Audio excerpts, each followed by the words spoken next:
Number 10. The Stanford Prison Experiment. We're starting with one of the more arguably famous examples on the list, though the references to it as a successful experiment might be pushing it. In the summer of 1971, a professor of psychology by the name of Philip Zimbardo would lead a study at Stanford University. The idea was to create a prison environment in which participants would be placed in different roles as either prisoners or guards. Paid $15 an hour, which is roughly equivalent to 110 United States dollars today, participants were set to live within this brutal environment for a period of 2 weeks. But the experiment ended up only lasting 5. You'll see why soon. The idea was that the experiment would allow professors to study the difference in the balance of power within prisons, as well as learn about antisocial behavior, a note which even led the US Navy to fund the experiment. Over the course of 5 days, prisoners were tortured by the guards, each guard becoming drastically more cruel and vile to their charges. They were psychologically manipulated and abused, given arbitrary tasks and regulations which included management of when they could use the bathroom and where. Humiliation was regular, and by the 3rd day,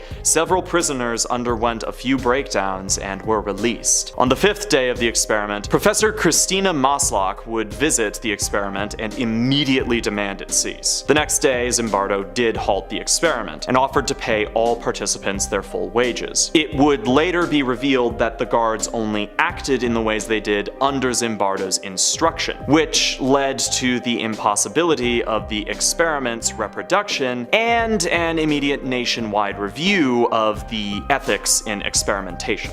Number 9. The Neubauer separations. Peter Neubauer was a child psychiatrist who immigrated to the US in 1941 from Austria. Initially taking work for the Bellevue Hospital in New York, Neubauer began to work on one of the most vile experiments in his entire career. Attempting to study the differences in twins and triplets, Neubauer oversaw the separation of multiple groups of twins and one set of triplets, overseeing their growth and development into adults. Neubauer never revealed to the twins nor their adoptive parents that they had siblings, and when the twins did learn of this, there was outrage. Numerous biographical stories have been published on this. Several twins also unfortunately took their own lives, and the findings of the study have been sealed by Neubauer within Yale University until 2065. Number 8. Project 4.1. In March 1st, 1954, the Marshall Island region known as Bikini Atoll was subjected to nuclear weapons tests led by the United States government and dubbed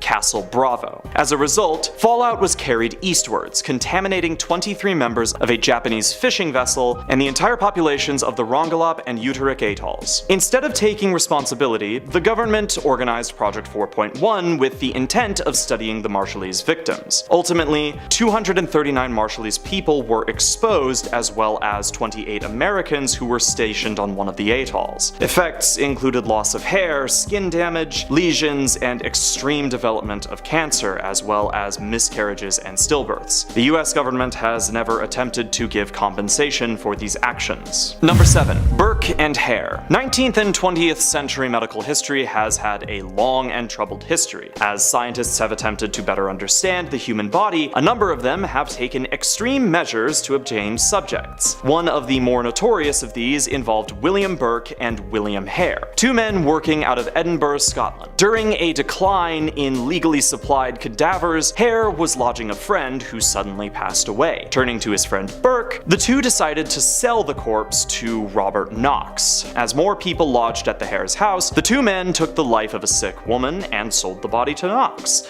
They continued their spree until the discovery of Margaret Docherty, their final victim. The two were found guilty and executed, and Knox was exonerated of charges, though whether or not he actually knew how the bodies were retrieved remains an open question. Number 6. Project MK Ultra. Another infamous experiment, MK Ultra began with the intention of developing new drugs for the CIA to use in interrogations. The method in which these experiments were carried out was disgusting, with over 7,000 non-consenting civilians from the US and Canada unknowingly made to participate. Psychoactive drugs were secretly administered to them, as well as the use of electroshock therapy, hypnosis, isolation, and a lot of other forms of abuse and torture that are not Great. Anyways, running from 1950 to 1970, it wouldn't be until 1975 when these experiments were brought to light by Frank Church. But as the documents were destroyed by a knee-jerk response to the Watergate scandal in 1973, most of the evidence is largely testimonial. However, in 2001, a large number of documents were discovered and declassified. Number 5. The Monster Study. Another disgusting experiment. The Monster Study was headed by Wendell Johnson, a speech pathologist working out of the University of Iowa. Johnson's experiment was performed on 22 orphans with the goal of inducing stuttering within the subjects. Effectively,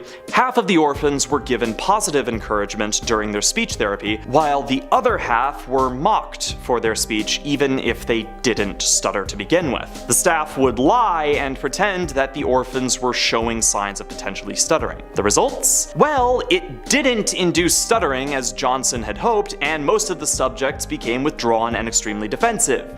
Who'da thunk it? Number 4. The Aversion Project. A program developed by Dr. Aubrey Levin in South Africa. The intent of this experiment was to attempt to cure soldiers of their homosexuality. I want to let that one sit for a little bit, let it simmer in your brain. As being gay was banned in the South African military, Levin was free to do as he pleased to his victims, which included chemical castration and compulsion electroshock therapy. There were a grand total of 900 victims of these experiments. Levin got 5 years in prison. I really don't want to talk about this anymore. Number 3. The Tuskegee Study. Conducted between 1932 and 1972, the Tuskegee Syphilis Study was a racially motivated experiment which used black people exclusively as subjects. Attempting to study syphilis and its effects, a total of 600 men were studied, with 399 being infected with the disease. These men were informed that the experiment would only take 6 months, treated with a number of toxic solutions including arsenic and mercury, and then were administered placebos. It was then extended to 40 years, with the victims never knowing that the disease was one they could spread. Not to mention that they never even knew why the experiment was being done in the first place. These men continued to be subjected to even more drugs and spinal taps, but hey, in 1947 they figured out that penicillin was actually a pretty solid drug that worked on syphilis. So anyways, they just kind of kept going until Peter Buxton blew the whistle on the operation. In the end, most of the subjects died as a result of the experiment, and several legal cases led to a number of settlements from the government, the most famous being Pollard versus the United States. Number 2. The Guatemala Syphilis Study. So nice, they did it twice. Wow, it's almost like there's a trend here or something. Perpetrated by John Charles Cutler, also worked on the Tuskegee Study.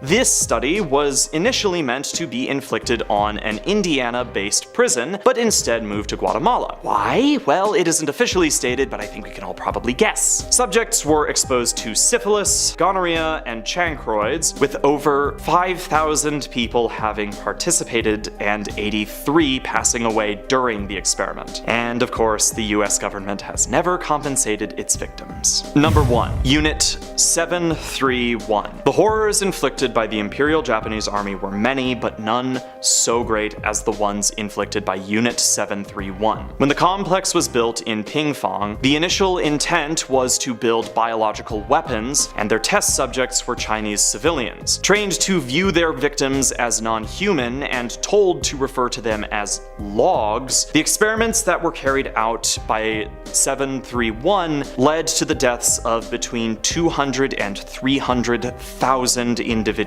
Some of the experiments included vivisection, poisoning, weapons testing, frostbite testing, syphilis testing, and also some of the literal worst things I have ever had to read about. The Japanese government has not taken responsibility for this alongside their other numerous war crimes committed during the Second World War, and when victims have asked for compensation, they have been refused on the grounds that their needs were met by international peace treaties. Number 10. Stubbins Firth. When the yellow fever epidemic broke out in Pennsylvania, the University of Pennsylvania was conscripted to help find a cure. One of their many prestigious doctors was a man by the name of Stubbins Firth, and this man had a mission. He was determined to understand the root cause of the disease, and nothing would stop him from ensuring that this evil was defeated. Firth theorized that yellow fever was not a contagious disease, but instead related to the heat of the summer. To prove this, Firth decided that he would perform an experiment with himself as the subject. Firth then smeared himself in the bodily waste of patients infected with yellow fever, rubbing it into cuts on his arms, pouring it in his eyes, frying it and inhaling the fumes, and when that all didn't work, he just ate it. And well, he didn't catch the disease. However, it didn't actually end up proving anything about the disease, as the samples had come from already recovered patients. Years later, after his death, Cuban scientist Carlos Finlay would then correctly attribute the root of the disease to mosquitoes. Number 9. Paracelsus, a deeply important figure to the world of medicine. Paracelsus was a Swiss doctor, philosopher, and just general weirdo. One of the key figures during the German Renaissance, he's known as the father of toxicology and a practitioner of hermeticism, wandering around the world before eventually taking up residency in Germany and teaching from the University of Basel. He was reportedly quite unstable, frequently under the influence of spirits, refusing to accept conventional medicine, and outright burning books he didn't like in protest, and just, generally being a little freak. He claimed, get ready for this one, that it was possible to grow a man by fermenting sperm inside of a jar of horse dung, an experiment which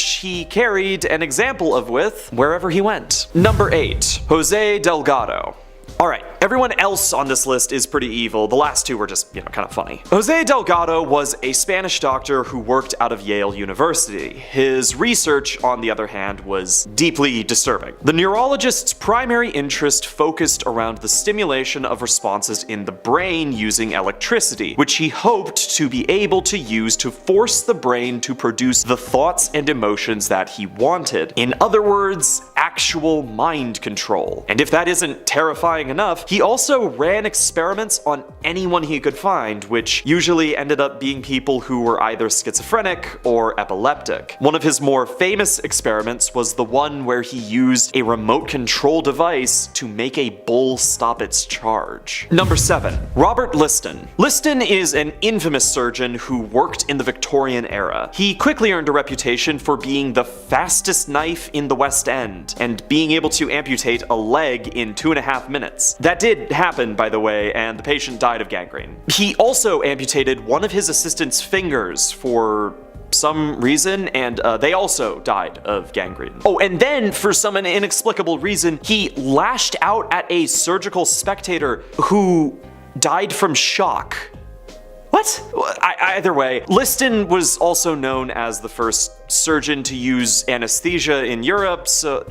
Wait, no, what? Number 6. Giovanni Aldini. If you don't know this guy, you'll know who he inspired. An Italian physician, Aldini worked primarily in the application of galvanism to the medical profession, which was the study of passing electricity through the nervous system to induce movement. His most famous experiment was in how he stimulated movement in the body of an executed criminal in London, which was recorded by the Newgate Calendar. Quote, "On the first application of the process to the face, the jaws of the deceased criminal began to quiver, and the adjoining muscles were horribly contorted, and one eye actually opened." The report goes on to describe how the legs and hands were moved as well. A fearful visage for any bystander. Number 5. Andrew Ure. But this inspiration didn't just stop with Aldini. Where the Italian walk, Ure sprinted. Working as a professor of natural philosophy, Ure would establish himself as a well-respected scientist, with a wide variety of focuses that he could claim mastery over. However, when Ure was approached by his friend and professor of anatomy, James Jeffrey, to aid in an experiment, Ure's writings on what happened next would catapult him into fame. Jeffrey had been working on a similar experiment to Aldini's, using using the body of a criminal as a test subject and stimulating movement through the phrenic nerve. In 1819, Ure would record an incident where Jeffrey would display his discovery to the public, first moving limbs, then stimulating the eyes to open, and finally causing the contortions of muscles in the face to create terrifying expressions. Members of the crowd reportedly sprinted from the room in horror, and one man was even recorded to have fainted. Number 4. Robert Nelson. One of the stranger entries on this list, Nelson's experiments could be argued as something between evil and just misguided. As it turns out, that division is pretty hard to define, as Bob Nelson's ultimate end goal was the ability to resurrect anyone. Starting as a TV repairman, Nelson would partner with an actual doctor by the name of Dante Brunel, and they would begin to develop a machine to preserve people in an early form of cryostasis. Putting out a call for subjects, they found themselves with an offer from James Bedford, a professor dying of kidney cancer which had metastatized into his lungs. As Bedford passed through legal death, Nelson and Brunel went about preserving his body with the hopes that he could be resurrected when the cure for cancer was discovered. Pumping his blood full of antifreeze, they stored the body in Alcor, the first of what would later number in the hundreds. Number 3. Robert G. Heath. This scumbag was a psychiatrist working out of Louisiana, with his primary study being deep brain stimulation, or DBS. Heath proposed that through DBS he was capable of influencing anyone to be able to change their mind, and thus he could cure mental illness through electrical stimulation. His claims were absurd, stating that he had successfully managed to give patients schizophrenia through blood transfusions and electrical shocks. As most of those patients died, it was fairly difficult to confirm this. He also claimed to find the cure for being gay.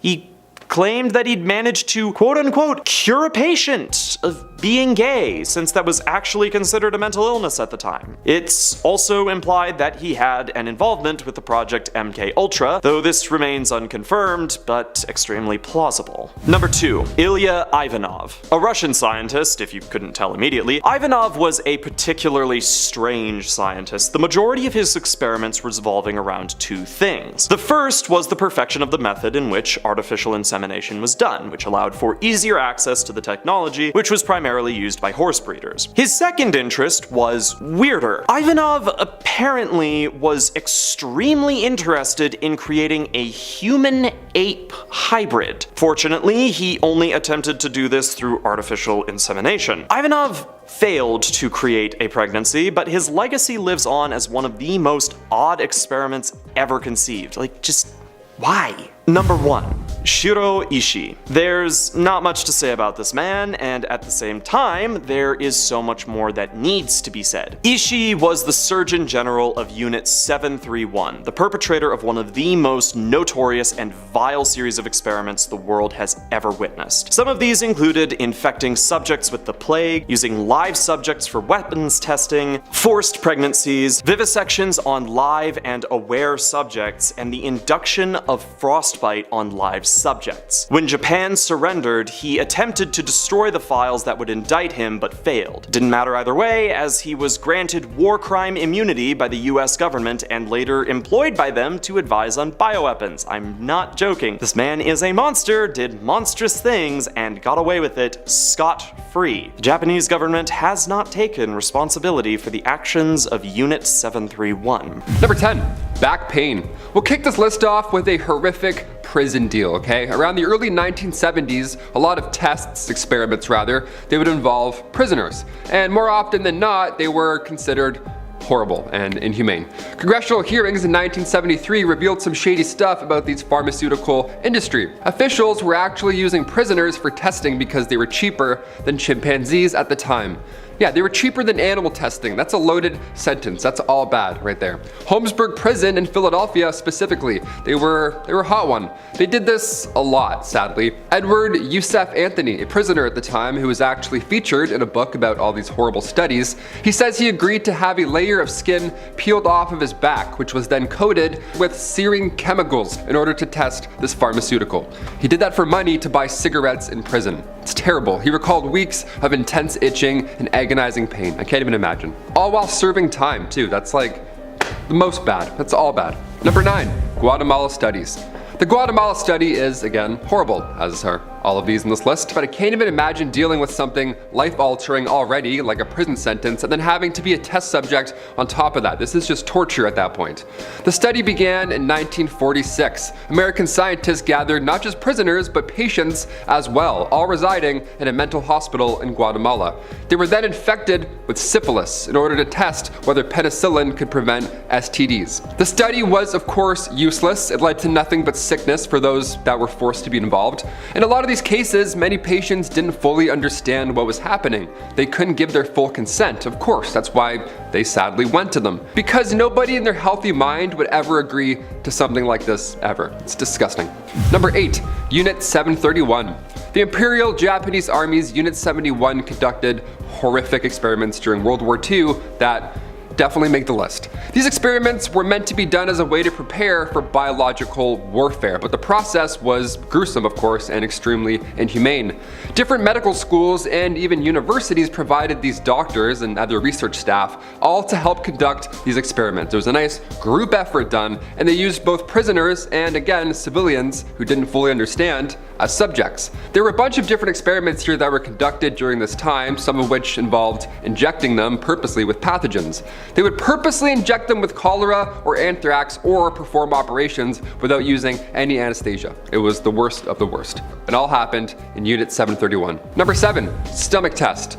Okay, I'll try and keep this list a little bit of a lighter note here. I'll try and bump it up a bit. This one's not as bad, if such a thing exists. Back in 1822, a fur trader in Michigan was accidentally hit in the stomach. But the trader was lucky to be treated by one Dr. William Beaumont. The fur trader survived, which already was a surprise given the, damage. But now they had this opened hole. They had this wound in his stomach that never heals. Now, this once-in-a-lifetime opportunity allowed a good peek at the digestive process. I feel so sick. I had breakfast 14 minutes ago. Awesome. So Dr. Beaumont began conducting experiments. He's like, let's use this horrible situation for science. He wanted to know how the stomach worked, so he would tie food to a string and then insert said yum-yums through the hole in the trader's stomach. And then every few hours he would just pop the food out to observe how it had been digested. I feel so sick talking about this. Now that's the grossest thing I've ever heard personally, but these experiments did lead us to a worldwide knowledge that digestion was a chemical and not a mechanical process. So, guy's just stuffing pierogies in homeboy's stomach. He's like, someone ate it. I'm gonna throw up. Number 6, Operation Midnight Climax. Sounds like a funny name, but it's really not funny at all. Back in the 1950s, the CIA launched Operation Midnight Climax, ideally to study the effects of mind-altering substances on individuals. So in San Francisco and New York, subjects who again did not give consent or really know what was happening, they were tricked into participating. They were lured into safe houses by the, ladies of the night, but these women were actually secretly on the CIA's payroll. Yeah, they were calling in. They would work for the CIA secretly. They would give out these mind-altering substances, and then they would secretly watch from behind one-way glass. This was all found out and later thankfully shut down in 1965, and the CIA was busted for 1, blackmail, 2, surveillance technology, and 3, the use of mind-altering substances on the field. Yeah, can't do any of those. Number 5, Bobby, Eddie, and David. When Bobby Shafran was 19 years old, he found out that he had a twin this whole time. He found out he had a brother named Eddie. Now, this is usually fun, but, well, hang on here. The two were raised separately because they had been adopted at birth into different households, of course. But not too long after finding out about each other, things took a crazier turn when Bobby and Eddie found out they had another twin, a triplet rather, another brother named David. So it should have been a very joyous reunion for these triplets turned dark when they began to uncover the truth about what happened and why they'd spent all those years not knowing that each other existed this whole time. They were forced to be subjects in an experiment that they had no idea was taking place their entire lives, just in the background. Peter Newbar was a psychiatrist who wanted to study nature versus nurture, but he decided to do it in a cruel and unethical way.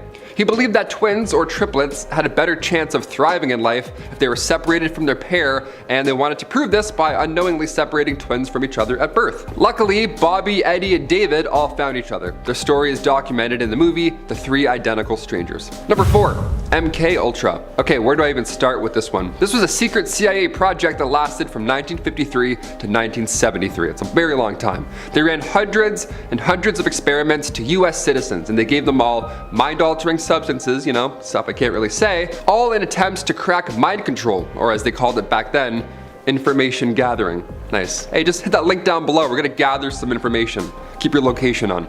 In the 50s and 60s, around the Cold War, the United States believed that the Soviets, Chinese, and North Korean agents were all using mind control, right? Why, of course.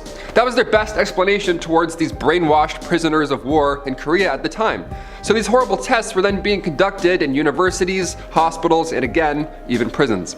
The happenings of these projects weren't fully known to the public until years after it ended. It was this huge, deep, long secret, and the agency destroyed most MK documents back in '73 when it ended. So we think we know a good amount, but there's probably so much horrible shit that we have no idea. Facial expressions experiment. Back in 1924, a psychologist at the University of Minnesota, he wanted to conduct an experiment to study facial expressions and why we do them, right? Sounds pretty harmless so far, dare I say, sounds a little bit silly. More specifically, he wanted to see if everyone's expressions of all these emotions were all the same. Does happiness look the same on everyone's face? What about sadness? Or fear? Or shock? But what about disgust or anger or excruciating pain? Yeah, all those dark ones too, you gotta look at. So he recruited some volunteers from campus and then he painted the lines of their facial muscles black. He then exposed each participant to different stimuli in order to photograph their reactions and then compare the results. This is like a DC villain, this is horrible. This is all fine, I guess, except for what the stimuli actually contained. He wanted huge reactions because he included showing them adult films, exposing them to ammonia, he made them touch reptiles, and of course he made them do horrible, inhumane things that I can't even talk about here on YouTube. All in the name of facial expressions and if they matched others. Number 2. The Pit of Despair. This experiment was conducted by Henry Harlow and is one of the most controversial on this list. Now, in a sort of mental health study, I guess if you want to call it that, Henry decided to induce depression into monkeys. He took very young monkeys and separated them from their peers and their families and their mothers and put them into an isolation cage that was called the Pit of Despair. They even gave it a sad human name, like why just call it like the test cage, I don't know, so sad.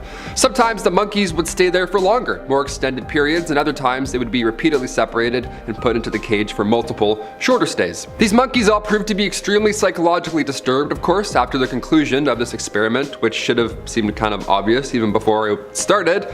Now these monkeys were used as a model of human clinical depression, but here's where things get even sadder, dare I say, than they already were. These monkeys were unable to be treated and then rehabilitated. They just stayed depressed. Despite various forms of treatment, they were just unable to get to a place that they would have been had, they not been subjected to a cruel experiment. And finally, number 1, the Aversion Project. During the apartheid era in South Africa, psychologist Dr. Aubrey Levin was put in charge of curing gay men. Now, what I mean by that is that he was in charge of running these cruel experiments that targeted gay men for absolutely zero reason. There's zero science here at all. Guy's just a piece of shit. So sadly, thousands of gay men were imprisoned at the military hospital near Pretoria, and while they were there, they were subjected to electroconvulsive aversion therapy that was said to, again, reorient them, right? Now, part of this cruel therapy involves showing the men photos of naked males, encouraging them to fantasize, and then immediately subjecting them to severe shocks. Again, a horrible experiment that was based on zero scientific knowledge and purely based on hatred that was conducted by one horrible person. Now, once apartheid ended, this guy left South Africa because he was worried about being named as someone who denied people their human rights, but unfortunately he ended up fleeing over to Canada, where he then somehow found work as a doctor, right here in Canada, where we're filming.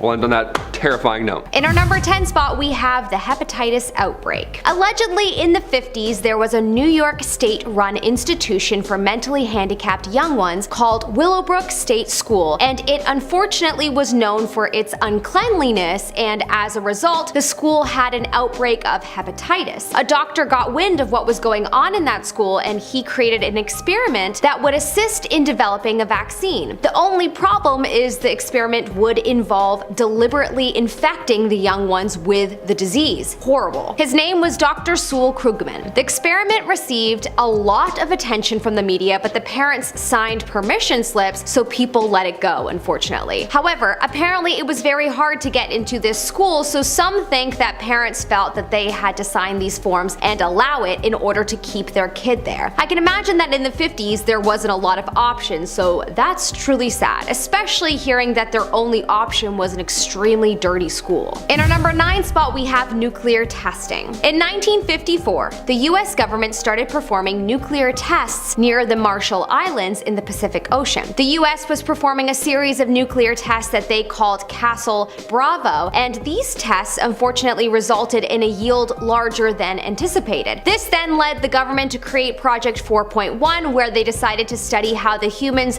the Marshallese nearby, were affected by the explosion. Some believe that the explosion and its impact was all an accident, but some believe that the US government planned this so that they could study and see how these people would be affected. Many of the Marshallese people had radiation poisoning, and of course, as you can imagine, many developed cancer that is believed to be associated with the explosion. Beta burns were also seen after the incident. In our number 8 spot, we have electroshock therapy. Some of these experiments quite possibly could have been done by people that believe that they are doing some good, but they themselves are insane. Either that or they are evil, because to experiment on young ones in any way is truly sickening. Here we have a doctor in the 1960s named Dr. Loretta Bender, who worked at New York's Creedmoor Hospital, and she began a treatment that she believed to be a revolutionary treatment for kids with social issues. It was electroshock therapy. She would interview and analyze a young one in front of a large group of people, and she would apply pressure to their heads. Apparently, the people who would move were considered to have shown early signs of schizophrenia. It was said that she was not sympathetic to the young patients, and that in her time she used this electroshock therapy on over 100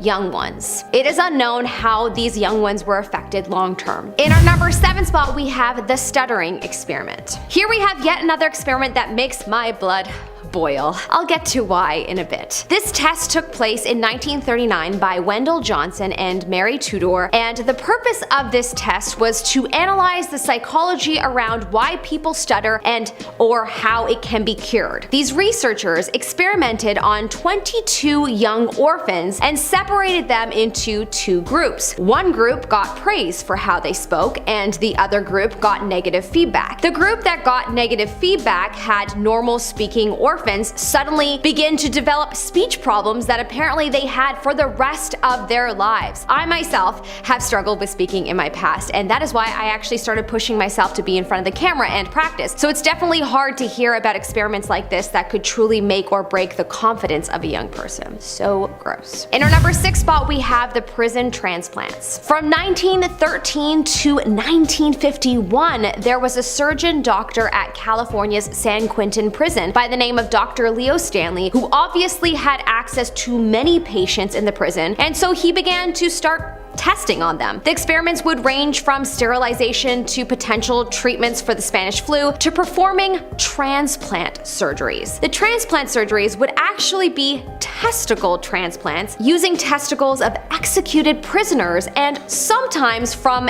animals like goats, for example.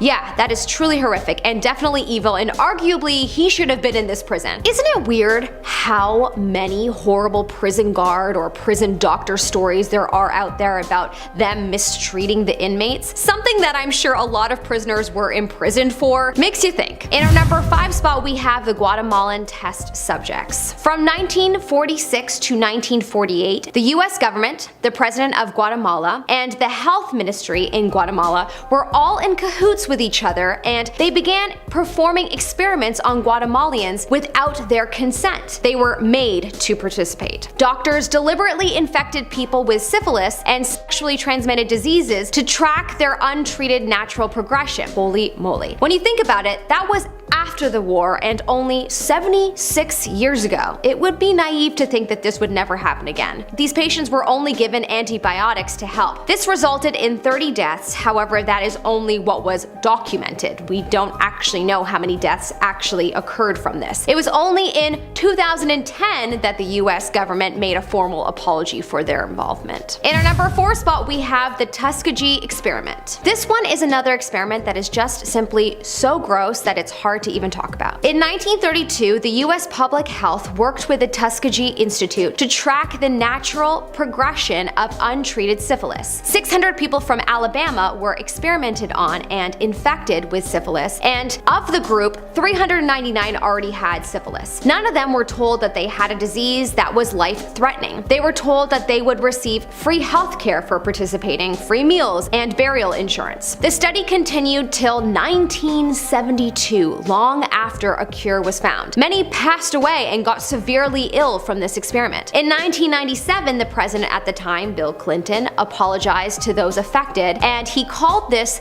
the most infamous biomedical experiment in US history. That was said in 1997 though, so I'm sure there have been more famous worldwide biomedical experiments now that perhaps we, the public, are just not aware of yet. If it took 25 years to get a formal apology and for it to become public knowledge, then who knows what we might discover and get an apology for in the future. In our number 3 spot, we have the mosquito experiment. How more people don't know about these experiments is truly beyond me. This one is deeply shocking to hear, so brace yourself. In 1956 and 1957, the US Army, aka the government because it would have had to have been approved, conducted a series of experiments on Florida, Georgia, and Savannah where they released millions of infected mosquitoes in order to see if insects could spread yellow fever. Of course, they learned that yes, they can, as many people contracted fevers, serious respiratory problems, stillbirths, typhoid, and much more. Apparently, to take it another step further, in order to get photo evidence of the experiment, researchers acted as health workers so they could see the patients. Many died from this experiment, as you can imagine. I wonder if there are any long-term effects for the people in these areas. I guess that's info I'm sure we'll never know. It's probably kept in top secret places like Area 51, let's be real. In our number 2 spot, we have Korean experimentation. Allegedly, there have been a ton of North Korean experiments over the years on prisoners. One experiment that has been spoken about was one where 50 female prisoners, all of good health, were given poisoned cabbage leaves. Apparently, within the hour, all had died. Allegedly, they also do experimental surgeries without anesthesia, starve them, and at times gas entire families. It is rumored that there is a van called The Crow where people are taken every month for these experiments. I truly hope that this is something from the past, but I know that there will always be evil in the world as much as we all wish there wasn't, so I wouldn't be surprised to hear that this is possibly something that still happens, and I truly hope it isn't. In our number 1 spot, we have Navy volunteers. In 1943, young men who were in the Navy were basically tricked into volunteering themselves to be gassed. This happened in the Naval Research Laboratory in Washington in the US. They were told that this experiment might help shorten the war, and so of course they wanted to do their duty and help. They were exposed to mustard gas, which of course was a deadly gas that was actively used in World War I. They were only told what they were participating in once the experiment was about to start. All of the soldiers suffered severe external and internal burns. All of the people were allegedly silenced and threatened by the Navy, and it wasn't until the 90s, when the documents were declassified, was this experiment taken to Congress. Number 10, monkey head transplant. Okay, right off the top, here we go, pun intended. The first ever successful monkey head transplant was back in the early 1970s. I imagine some of your parents may have heard about this. It's probably pretty hard to forget. Maybe ask them about it tonight while they're mid-bite at dinner. American researcher Robert White pulled off the otherwise impossible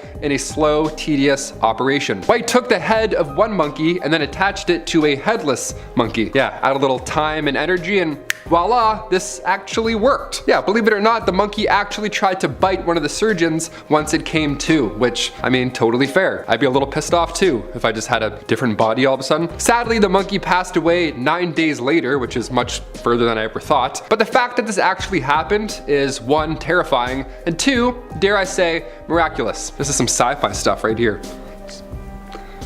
And here you go, new head, enjoy. Number 9, monkey become human. Okay, this next test here is a little less hands-on, so if you have some food, you could probably take a bite during this one. It's safe. Back in 1931, psychologist Winthrop Kellogg, familiar name, he was curious. Yeah, he sat up one night out of the blue and thought, what would happen if a monkey was raised with humans? Yeah, would it end up like that monkey from MVP, Most Valuable Primate? Would it learn to play hockey for the local team? Or would it learn how to do kickflips with Tony Hawk? No, none of that happened. Surprise, surprise. Kellogg brought a baby female chimp named Gua into his home, and this man raised a chimp as if it were another human being alongside his own son, human son, Donald. Yeah, they played, they laughed, they did everything together. But the test ended abruptly after Kellogg's son, Donald, started to make chimp noises. Yeah, and then everyone was like, you know what? I'm good, let's cancel this. Maybe chimps can't learn how to heel flip. We're done, let's go home. So Gua was then released. There we go. No more human best friend, you know? Back to normal, dare I say, normal? Number 8, feel the music. Okay, this next one here is a little fun, and we're on a part 3, and I have to talk about it. I just have to talk about it. There are many odd experiments in history where humans should have left, human elements out, like music and illicit substances. I can't say what I want to say, but it's white, it's fluffy. It's a bad substance that's white and fluffy. There you go. That's all I'll say. YouTube's like, what is he saying? I can't figure it out. There you go. Only you and I know. We're too smart for the algorithm. Well, back in 2011, a study was done where rats, just a bunch of rats, were all put in a room, and on loop, they played a Miles Davis song. So they were all on said illicit substance, right? That stuff. And they were in a room while Miles Davis played all day long. Just smooth jazz all day. I'm not laughing because it's funny. It's the weirdest thing. Imagine walking into this room by accident. You're like, what's going on in here? Oh my God, everyone's all hopped up. Well, before the substances were injected into the test subjects, they all seemed to have calm demeanors while Beethoven played on loop. But after injected, all the rats were neurologically triggered to that smooth jazz. Yeah, after 1 week on the sauce, the rats were all of a sudden like, you know what? Miles Davis kind of slaps. Been sleeping on Miles Davis this whole time. They're all like, yeah, Miles Davis, really good, so good. Horrible animal research and taxpayers' money.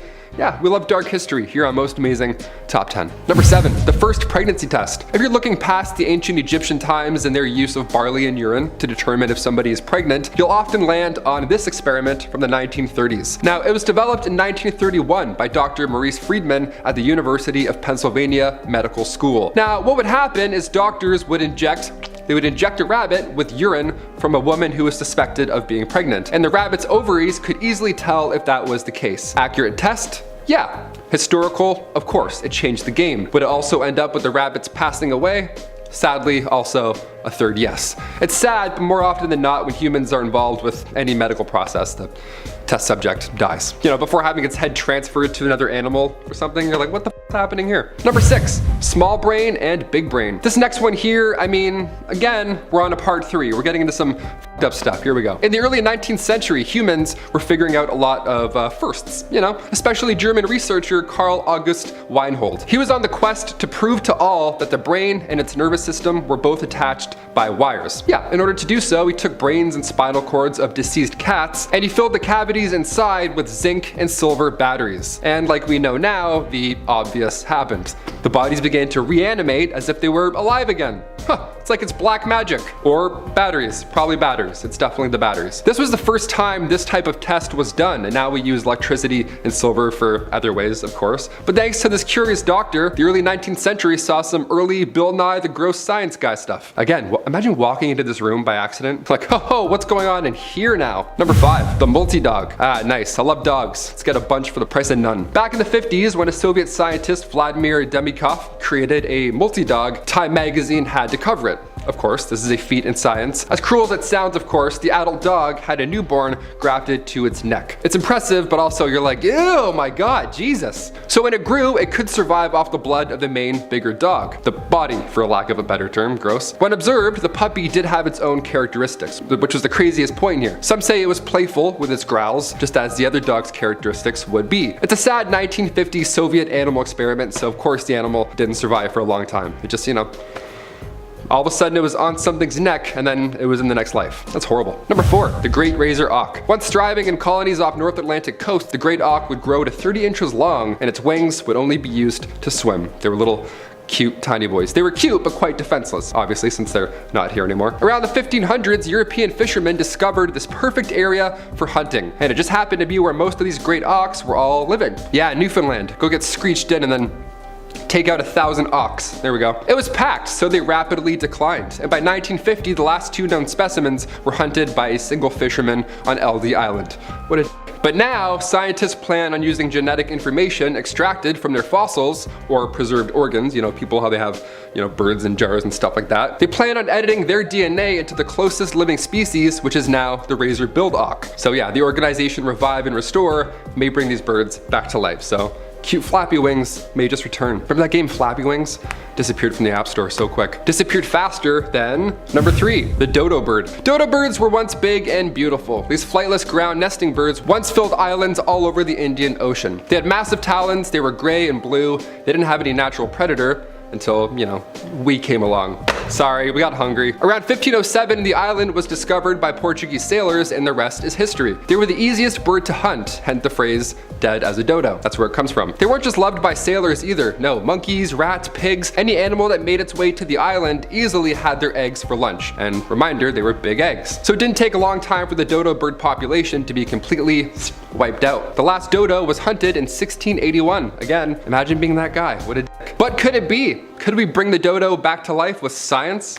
Yes, apparently. This could be a real thing. Scientists found an extremely well-preserved dodo skeleton back in 2007, so we may have a chance at picking some DNA apart. A research facility near Melbourne, Australia is currently trying to use pigeon genes, and we're gonna see them in the sky. I mean, I'm all for the idea of bringing back, animals and stuff. Scientifically, that's a wonderful feat, but do we really think no one's gonna make dodo bird chicken wings? I'm gonna get that on Uber Eats in a year. I can just smell it. Number 2, the gastric brooding frog. Crossbreeding and gastric brooding. Nice, we're getting close to the end, it seems. I'm a big fan of frogs, and the gastric brooding frog is particularly interesting to me and also scientists due to their birthing process. If you're eating something, now would be a good time to hit that thumbs up, maybe take a break, put that food to the side for a bit. See, these frogs back, and when they were alive, they would swallow their eggs and then they would hatch them later out of their mouths. Pretty horrible if you watch that in time lapse, I bet. They're fascinating creatures. And with the Lazarus Project, scientists are actually trying to bring back the Australian gastric brooding frog from extinction. So we might see this horrible act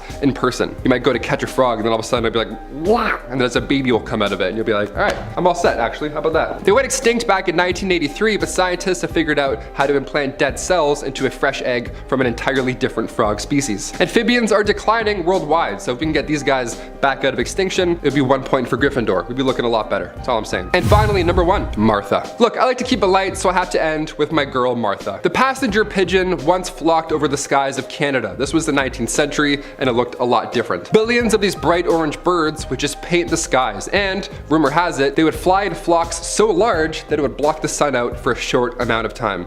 Wow. Hashtag flocks that block. We love it. But only a few decades passed and the passenger pigeon, they're gone. Just like that. They're no more. So what exactly happened? Well, the very last passenger pigeon, her name was Martha. She sadly passed away in the Cincinnati Zoo in 1914. So we took a look at her DNA to see if Martha held any secrets to her past and their extinction.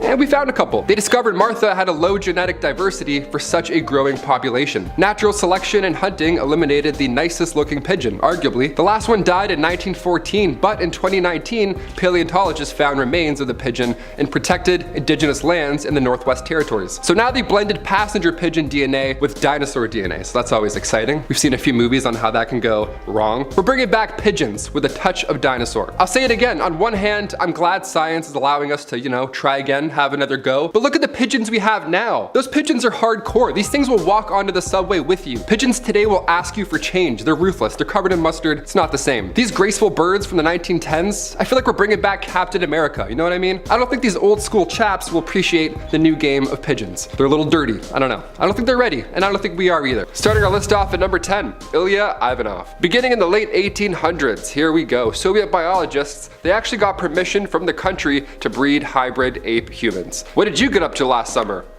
I'll never tell. She grafted an ovary into a chimp, and the goal was to fertilize Nora, the chimp, with human DNA. So they inseminated a group of chimps. None of them got pregnant, so instead they tried to flip the project up. Now this time, they had a human inseminated with the DNA of chimps. Yeah, the other way around. The volunteer number was low, obviously. Now before anything actually happened, this would have been an absolute train wreck. Before the project was underway, he was sent away to Kazakhstan. So we didn't get any more science projects after that point, thankfully. Yeah, let's just leave monkeys alone. Number 9, human-monkey hybrid. Guys, I wish this was fake, but it's not. So scientists, they're currently trying to make human-monkey hybrids, like the title just said. They have high hopes that these experiments will succeed because monkeys and humans are similar genetically. So obviously, we're gonna try a few times. Spanish biologist Juan Carlos Esbizula Belmonte is working with monkey researchers in China right now to perform these experiments.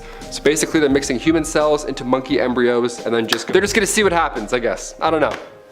Hope it goes well. Their objective is to grow a monkey whose organs are completely made of human cells. Doesn't that sound just terrifying when I say it out loud like that? Then they would use said animals and their organs for people that need them. Yeah, of course this is a little bit controversial in a few ways, so let's just keep moving on. Number 8, Jose Delgado. Okay, we're talking about mind control, so I'll give you a moment to put on your tinfoil hats. You might need those for this one. In the early 1900s, Jose Delgado graduated from the University of Madrid. Even lands a professorship at Yale University, but his mind, the whole time, his mind was focused on others. He had other ideas going on. He was committed to mind control, and his go-to method was implants. Yeah, electrode implants, first used with, you guessed it, primates.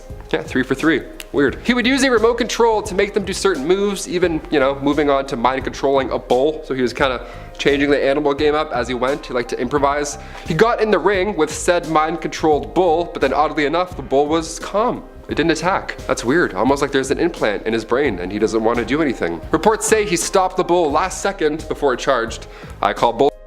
I say there's a thing in his head and he wasn't sure what was up the entire time, little poor lad. And then next in the project line came the people. 25 people were tested on with said mind control device. Yeah, by electronically controlling the brain. He believes armies could be controlled down the road, and until his death in 2011, he was upset that he wasn't cited as often in terms of mind control project in recent studies.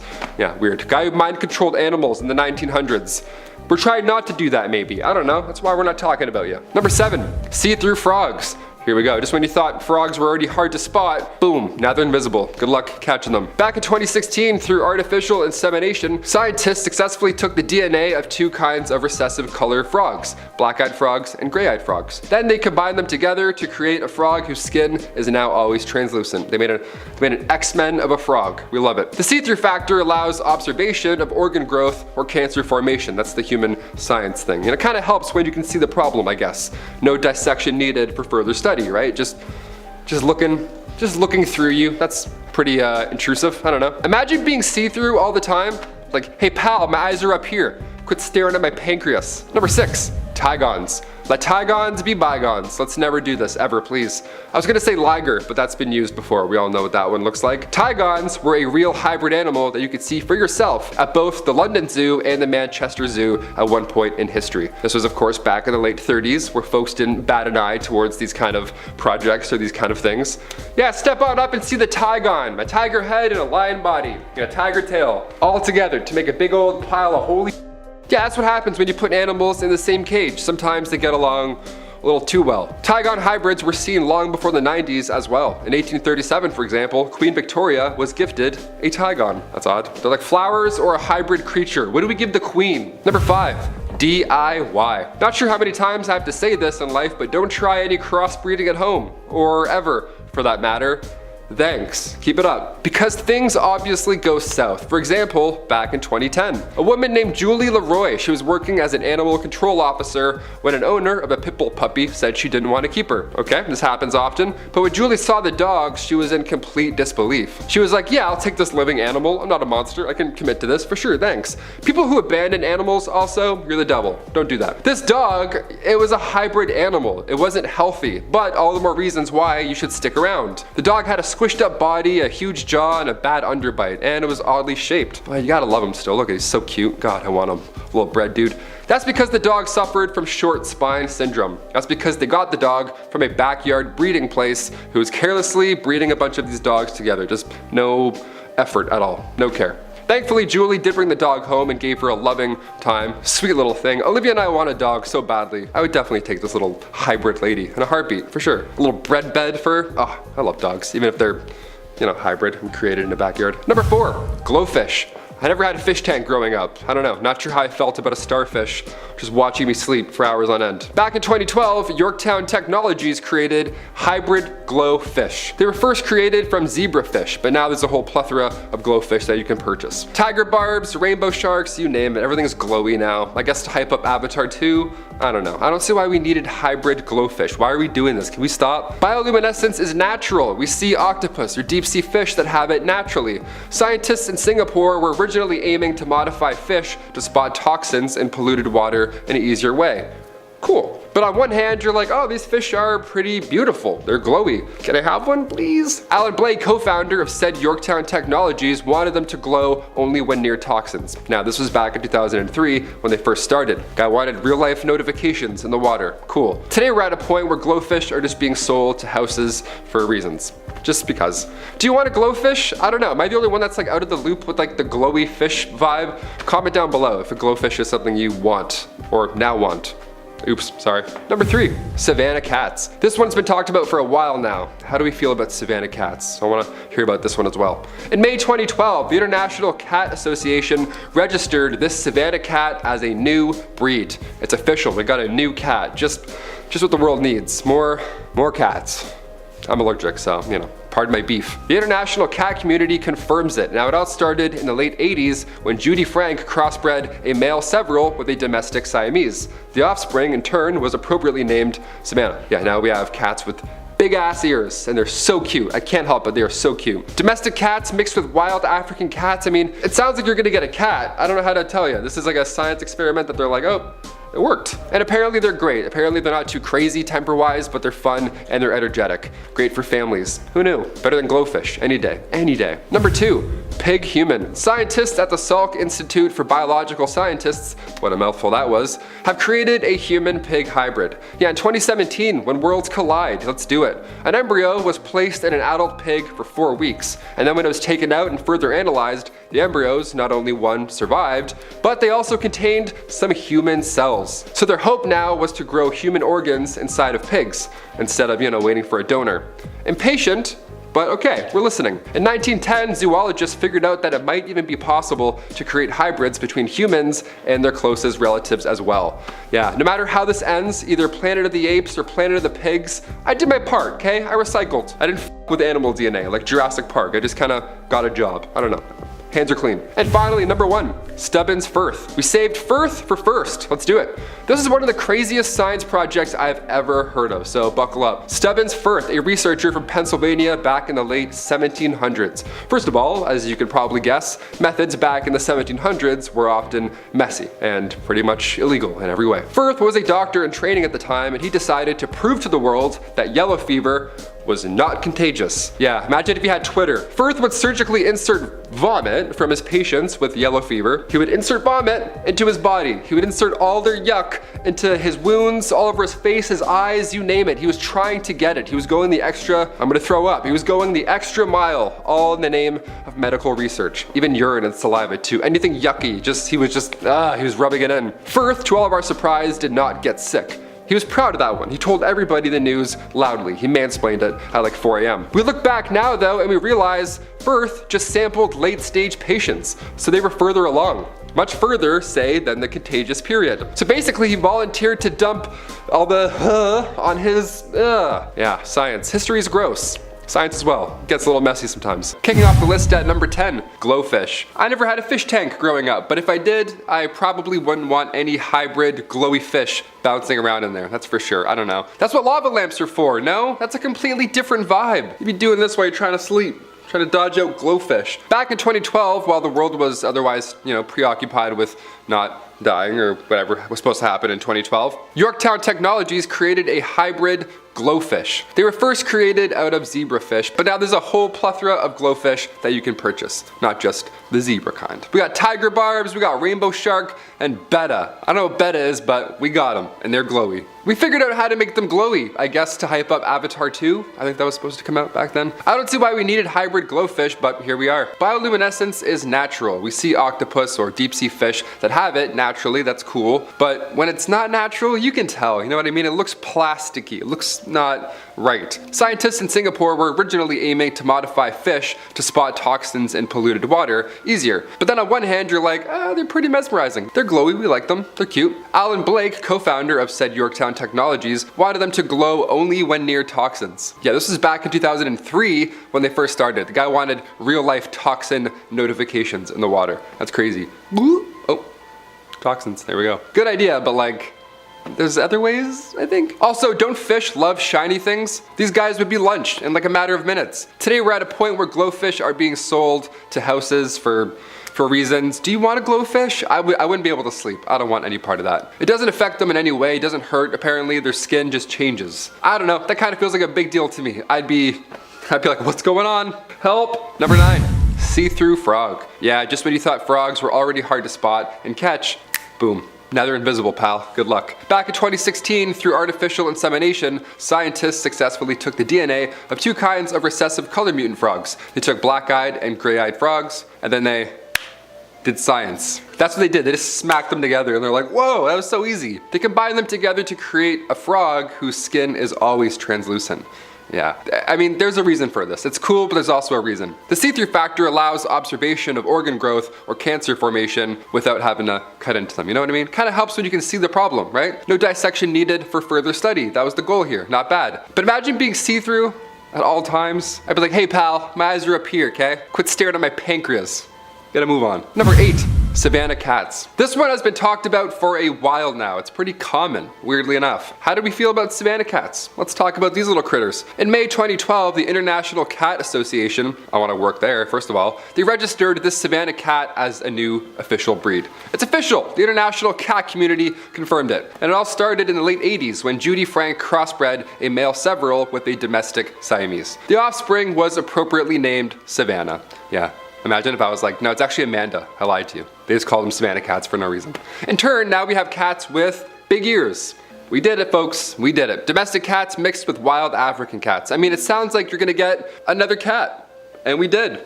Great work. I don't know how to tell you this. I mean, apparently they're great. They're not too crazy temper-wise, but they're fun and energetic at the same time. Apparently they're great for families. Yeah, I can't believe I'm saying great for families in a list that gets as dark as it's gonna get. Number 7, the Zorse. The Zorse. Yes, the male zebra, female horse. Now we get a really fun word. Zorse. The Zorse. Sorry. It sounds like a god. Yeah, there's Thor, Odin, and then Zorse. Zebroids, that's their scientific name, they're usually quite common historically. Charles Darwin even noted some in his work. So since the 19th century, crossbreeding zebras with horses, donkeys, you name it, has been done. More often than not, and this is what makes them stand out, zebroids will experience dwarfism. So they're very little petite little guys. In 2010, a zedonk was born. It was a zebra donkey, but again, back in the 70s, this happened before, and no one really talked about it. There were 3 born in Colchester Zoo. Yeah, those zookeepers were like, how do we make zoos new and hip? Bizarre. Humans are so weird. They're not too smart, humans. They're like, yeah, let's put these in a cage. It'll be fine. Number 6, bees. I hate bees so much. When the window's closed, we're good. Remember when we had to worry about killer bees for a couple months, like a year ago? During an already dark time? Should we still be worried? Are these killer bees coming back? Are they a real thing? Hybrid bees? Those are also, Will hybrid bees fight the killer bees? Can we watch this? Can we tune in and watch this on Triller? An experiment in the 70s tried to change the hashtag bee game, and in turn, we got a brand new bee. Yeah, we love those. Just new bees to dodge outside. The idea at first was to take a regular honeybee and then breed it with an African honeybee. Ideally, we would get a hybrid bee that can safely provide more honey than a regular honeybee. Okay, that's steps. We're going towards the future with this one, right? On paper. The experiment obviously didn't work with these new bees, and they didn't do that at all. And worst part of all, the bees got out. Yeah, imagine that email. To whom it may concern. Oh God, I left the door open, I'm sorry. These bees are aggressive towards other kinds of bees. They're not too nice, they're not too friendly. And they're very aggressive towards humans as well, in case you were wondering. And when these bees sting, their stinger stays with them afterwards, so they can continue stinging multiple times with their stinger butts. Yeah, they don't fall off, right? That's our only hope when we see a bee the size of a tennis ball. We're like, he won't, will he? Will he? I don't think. These bees would, because they can. Yeah, hybrid killer bees. Victims have received 10 times the amount of stings as regular swarms. It's a lot of stings. It's a lot of movements from the bee's hips there. That's like some Caesar, that's like the Julius Caesar numbers right there. That's crazy. They react to disturbances 10 times faster, and they will also chase said disturbance a quarter of a mile to find it. So yeah, don't sneeze. These bees have caused over 1,000 deaths, so yeah, I guess we should worry. We should definitely worry. Hit that thumbs up just because we're like, no, there's no good in this. That's scary, that's so scary. Hit that thumbs up for bee progression. Let's save the bees. Hit the thumbs up for the bees. Let's save all the bees except for those kind. The other ones are good. Number 5, Tigons. Tigons be bygones. Haha. He's good. I was gonna say liger, but that's been used before. We know what that one looks like. Tigons were a real hybrid animal you could see for yourself at both the London Zoo and the Manchester Zoo once upon a time. This was of course back in the late 30s where folks didn't, bat an eye towards these kind of things with animals. Yeah, step on up and see the tigon. A tiger head, a lion body, and a tiger tail. That's what happens when you put animals in the same cage. Come on out. Well, sometimes they'll get along too well in said cage, and then you'll get a tigon. Tigon hybrids were seen long before the 90s. Actually, in 1837, Queen Victoria was gifted a tigon. Imagine that. I wouldn't know what to do with that. I'd be like, hi, what are you? Number 4, Hiromitsu Nakachi. Stem cell biologist from Tokyo. This one is insane. Now we're getting to the dark ones here. Just recently, his experiments have been approved by the government, so things are actively in play here, not just, Farmer Joe in the early 1900s. No, this is modern science. This is some Black Mirror type stuff here. Hiromitsu hopes to grow human cells inside of mice and rats, and then transplant said embryos into surrogate animals. A lot of animals, a lot of cells, a lot of traffic, a lot of moving around, and a lot of science, apparently. Cells into rats and mice embryos. How did we even get here? Who thought of this first? We went from the Salem witch trials to rodents being genetically manipulated so they can make pancreases for themselves. I like the word pancreas. I've been using it a few times lately. But his hope was that the rodent bodies would use the human cells to then make a pancreas for themselves. Here's the thing though, while conducting said experiments, they found that the rats were starting to develop a human-type brain. That's when they pulled the plug on that entire project. Yeah, the second humans and animals get too close, governments will come in and go, stop. Number 3, beefalo. Beefalo sounds like a Pokemon. It sounds like a thing that's close to being real but shouldn't be, and that's where it should have stayed, if I'm being honest. The beefalo should have only been a concept. But then a guy named Charles Buffalo Jones did the impossible. Look at him go. One day in 1906, he said, hey, watch this, and then started breeding Arizona bison with domestic cattle in order to produce a hardy commercial animal, just something new to make some money. He ended up giving up on this project entirely, and then he just released the animals. Yeah, guy just got bored and released science projects to the wilds. What could go wrong? The beefalo then found their way into a national park where hunting was banned, so they thrived. And they thrived without natural predators at that. The population began to grow by 50% every single year, and at first you're like, wow, we did it. This is like Jurassic Park, but cute. No, their environmental impact was horrible. It was not ideal. They played God. They messed with the circle of life. You eat one bug, then there's a hurricane somewhere else. First off, these guys are very thirsty animals. They can consume 10 gallons of water each trip to a watering hole. They're like that one kid growing up drinking at the water fountain. You're like, guy, save some. Please hurry. I'm so thirsty. Yeah, they drank all the water. Every animal was so thirsty after. They also in said water, so they ruined the entire water park for every other animal involved. Yeah, all bad. Entire ecosystems were messed up at this point. Everybody got thirsty because Charles Buffalo Jones was like, hey, watch this. Let's try something new. Number 2, don't try this at home. Not sure how many times I have to say this, but don't try any crossbreeding at home. Or ever, for that matter. Because things go south, obviously. For example, back in 2010, a woman named Julie Leroy was working as an animal control officer when an owner of a pit bull puppy said that she didn't want to keep her. This is normal. Maybe a kid will come into the picture, maybe the dog's too aggressive, whatever, and then they have to give it back. Okay. When Julie saw the dog, she was in shock. She was like, yeah, I'll take this living animal, first of all. I'm not a monster, thank you, I can do this. People who abandon animals, also, they're the devil. Side note. This dog was different, but it wasn't mean. It was just a hybrid. It wasn't healthy, but all the more reason why you should stick around. Know what I mean? The dog had a squished body, it had a huge jaw, and a bad underbite, and it was oddly shaped. That's because the dog suffered from short spine syndrome. That's because they got the dog from this backyard breeder who was carelessly breeding a bunch of dogs together, just for fun, not really knowing what he's doing. Thankfully, Julie did know what she was doing. She brought the dog home and gave her a loving home. Sweet little thing. Olivia and I want a dog so badly, so you know what? We'll take this hybrid little lady anytime. Her name's Kuda. She's in great hands, but look at her, she's so cute. And finally, number 1, lions. Back in the 80s, the Chatbar Zoo in Chandigarh, India, they tried this fun little science experiment for themselves. Yeah, they tried an experimental program rather, where they would breed together domestic lions, little petite, well, small in terms of a lion. They would mix them with these massive, beastly African lions in the hopes that they would meet in the middle somewhere and be introduced to the wild and help with the dying population of wild lions in India. Again, on paper, we wanted to get involved, we want to help restructure the lives of this animal, but the zoo found 2 African lions that were being used in a circus and then brought brought them in to breed with their 2 Asiatic lions. And it didn't. Obviously, it's number 1. It didn't work. When the cubs were born, it was clear that this was already a mistake. The cubs had weak back legs, they were having extreme trouble walking, and as they got older, their immune systems just started to fail faster and faster. By 2000, they'd bred more than 70 of these hybrid lions. That's a lot of projects, a lot of experiments. So they finally decided to stop the program, thankfully, and all the males were given vasectomies in order to stop any further reproduction, which is so odd to me. Like, I'm not a fan of humans at all at this point. They're like, hey, welcome to Earth. Yeah, it kind of sucks, right? It's hot. Okay, cool. We're gonna stop making you now. Cheers.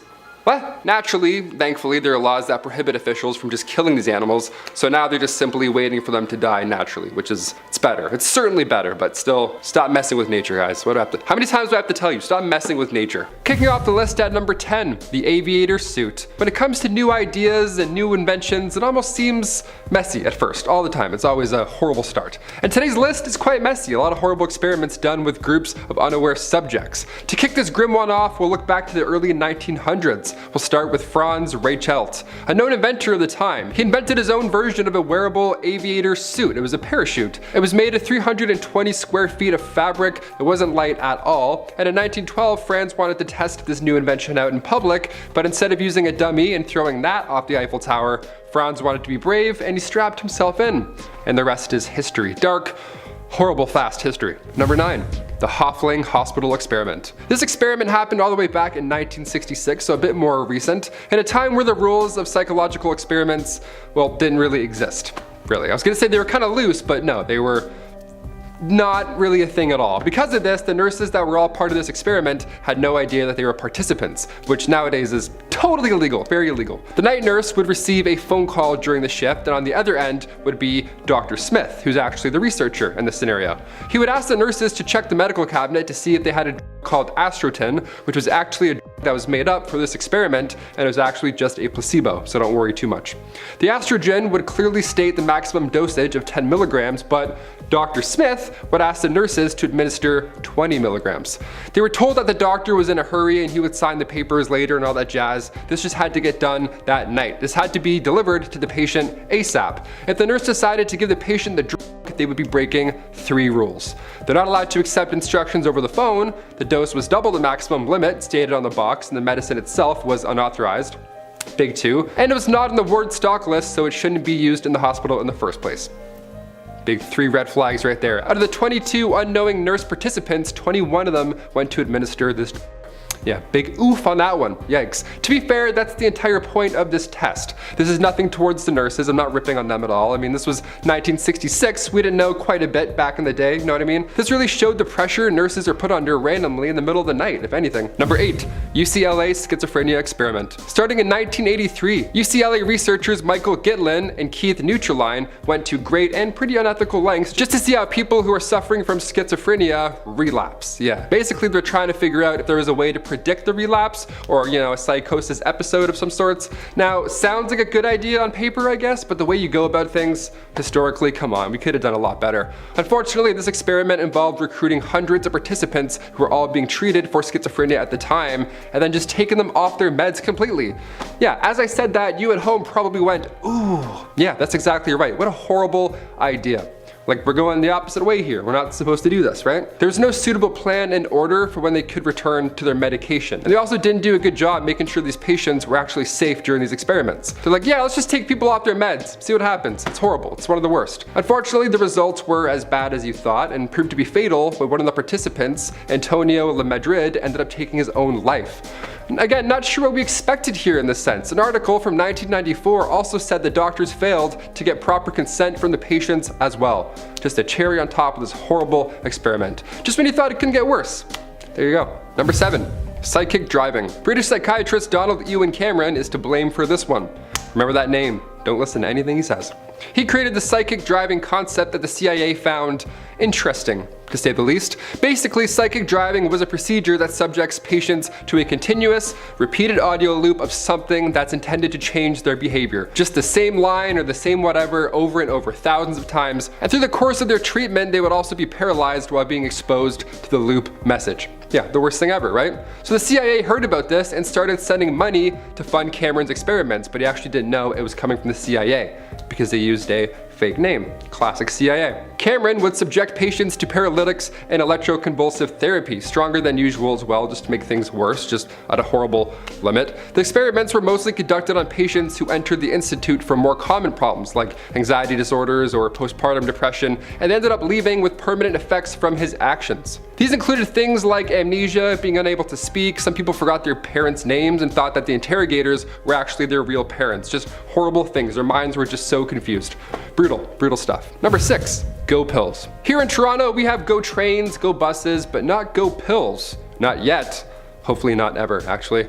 Yeah, move over 5-hour energy. We got some competition on the horizon. Staying awake is challenging, even when you're doing something you absolutely enjoy, like watching a movie.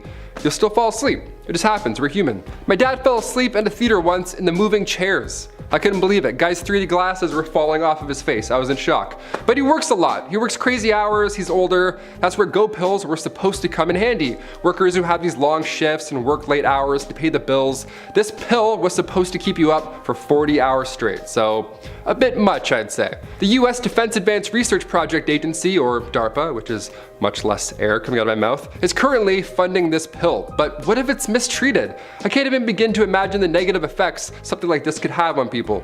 We could barely handle Tide Pods as a community. You know what I mean? It's kind of a bad idea, I vote. Number 5. The Milgram Experiment. When learning about our past in further detail, like the Trinity test for example, and how that led to Hiroshima and Nagasaki, it's important to understand why these things happened and why these people did this, or more so how people are influenced into doing these horrible things historically, especially in large numbers. So the Milgram Experiment was put in place to get an idea. How far will people go when it comes to obeying instructions, specifically if it involves a third party being hurt? Well, Stanley Milgram, Yale psychologist, created this test. There's 3 important roles for this one. You need the teacher, the experimenter, and the learner. The learner is disguised as the main test subject, but really, they're actually in on the whole thing.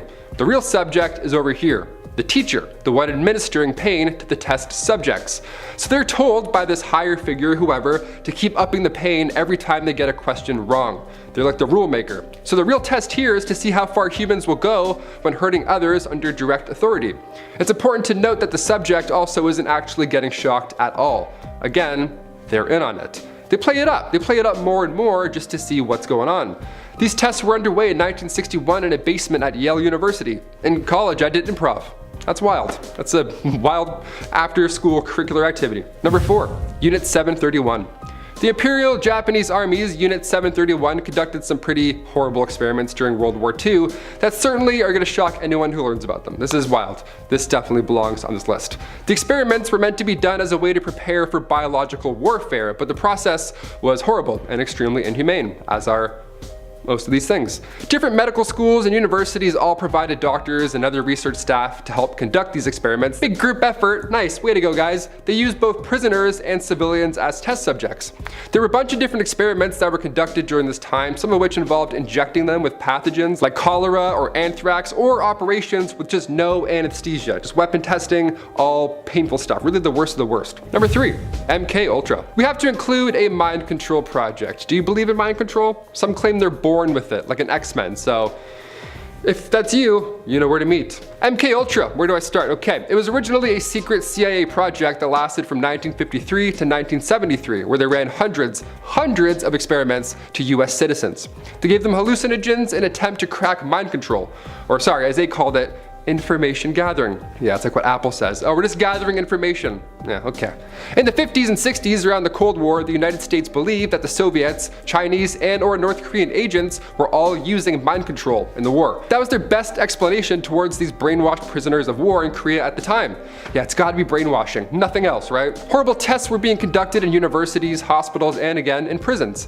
The happenings of these projects weren't fully known to the public until years after it ended. It was a huge, horrible secret. The agency destroyed most MK documents back in 1973 when it officially ended, so we think we know, when in reality we probably know little to nothing what actually occurred. Number 2, the Stanford Prison Experiment. Perhaps the most famous psychological experiment gone wrong. The Stanford Prison Experiment. Let's talk about it. It started August 14th, 1971. It was led by university psychology professor Philip Zimbardo. Again, another university study. My gosh.